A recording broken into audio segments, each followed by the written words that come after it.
All right, let's dive into something that really, it affects almost everything we buy these days. And it all boils down to one simple but huge question. If you can't fix something you paid for, do you really truly own it? I mean, we've all been there, right? You get that sinking feeling in your stomach. You take your super expensive smartphone to get fixed, and the person behind the counter just shakes their head and tells you, sorry, it's a lost cause. Or, and this one might be even worse, they say they can fix it, but the cost for a simple screen swap is so ridiculously high that you might as well just buy a brand new phone. You're basically being cornered into an upgrade you didn't even want.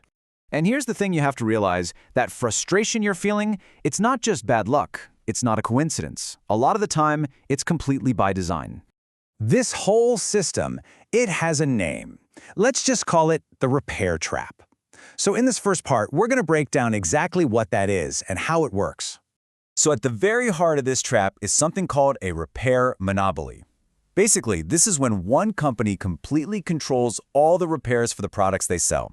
And for us, that means higher prices, longer waits, and way fewer choices. Their goal? To push you toward their super expensive services, or, even better for their bottom line, a brand new device. So how do they actually pull this off? Well, it's a whole bag of tricks, really. They make it almost impossible to get official parts and the special tools you need. They'll use weird screws that none of your screwdrivers fit. But the most sophisticated tactic these days is something called parts pairing. That's where even if you get a genuine official replacement part, it's digitally locked and just won't work unless the manufacturer gives it a secret software handshake. It's wild. Now you might be thinking, okay, this sounds like a very new, very high-tech problem. But the truth is, this idea has been around for a very, very long time. This all goes back to a concept called planned obsolescence. And a classic early example is the Phoebus cartel, way back in the 1920s. You had a bunch of the world's biggest light bulb makers secretly get together and agree to engineer their bulbs to burn out faster just so they could sell more of them, designing something to fail on purpose. Does that sound at all familiar? And you can literally trace how this strategy has evolved over the decades. Back in the 20s, you had GM introducing new car models every single year, not because they were better, but just to make you feel like your perfectly good car was outdated. Then, fast forward to the 90s, and the fight shifts to software, with companies using copyright laws to block people from fixing things. By the 2010s, it's all about physical barriers, tons of glue, and those weird screws. And that brings us to today, where the weapon of choice is the most sophisticated one yet, those software locks we were just talking about. But here's the good news. People are fighting back. And in response to all these tactics, a really powerful global movement has sprung up. It's called the right to repair. The idea behind it is actually incredibly simple. But in today's world, it's also kind of revolutionary. It's the legal right for you, the person who bought and owns a device, to have the freedom to fix it yourself or, take it to any independent shop you want. It's all about putting the power back where it belongs, in the hands of the consumer. So what is this movement actually asking for? Well, the core demands are pretty straightforward. First, design for repair. Use screws instead of glue, make things easy to open. Second, give everyone, not just authorized dealers, fair access to parts, repair manuals, and tools. Third, and this is a huge one, stop using software to block perfectly good repairs. And finally, just be honest with people. Tell consumers how fixable a product is before they spend their money on it. It's about getting rid of all those roadblocks. Make no mistake, this isn't just a friendly debate. It is an active fight, with some major players on both sides. So let's take a look at the front lines in this fight for the fix. On one side, you have this amazing grassroots coalition.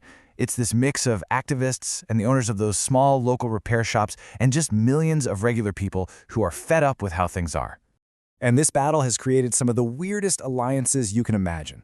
I mean, look who's for the right to repair. You got farmers who are literally locked out of fixing their own high-tech tractors. You got hospital technicians who just want to maintain life-saving medical equipment.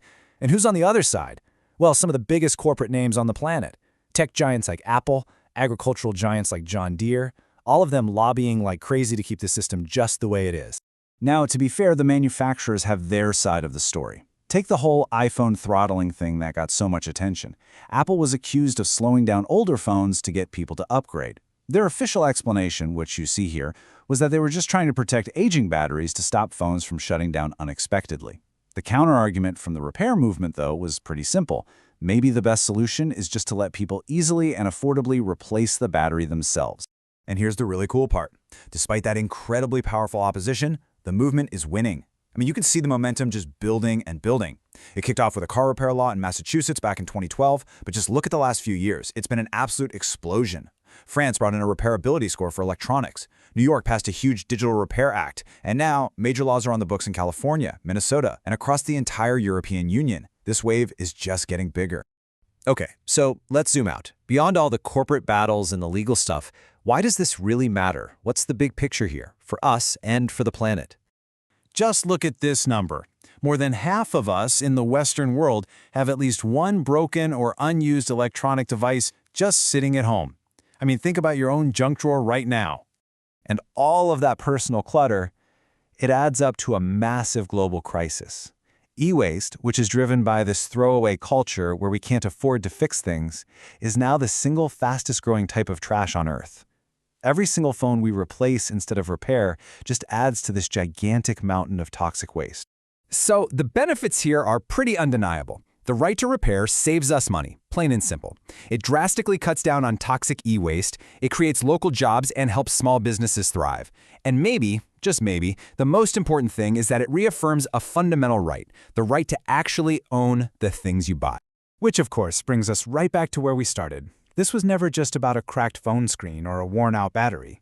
It's about a core principle. In a world that runs on devices we all depend on, we have to keep asking ourselves this question. If you can't fix it, do you truly own it?